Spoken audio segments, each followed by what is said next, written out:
Türk Toraks Derneği olarak deprem bölgesine yönelik ziyaretlerimizden sonuncusunu Adıyaman ve Malatya illerinde gerçekleştirdik.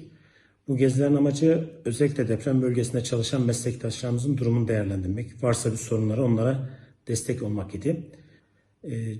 Çalışan arkadaşlarımızın büyük bir özveriyle burada çalıştığını gördük. Halen daha deprem üzerinden 1,5 yıl geçmesine rağmen konteynerlarda yaşayan arkadaşlarımız var. Dışarıda barınma imkanları açısından sıkıntılar var.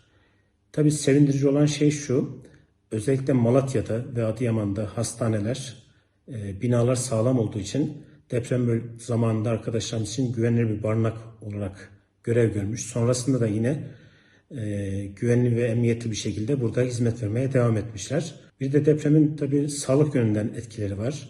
Halen daha kaldırılmayan enkazlar var, hasarlı binalar var. Bunlar deprem enkazının bir takım sağlık sorunları var. Daha önce basında çok kez dile getirildi ama yine bir kez daha hatırlatmakta fayda var. Özellikle toz, toprak, bunlar içerisindeki maddeler akciğer rahatsız olan insanlar için şikayetlerin artmasına neden olabiliyor.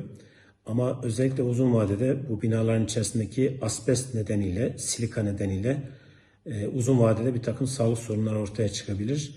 O yüzden özellikle enkaz kaldırmada çalışan işçiler olmak üzere yakın çevrede bulunanların bu toza maruziyetinin azaltılması gerekiyor.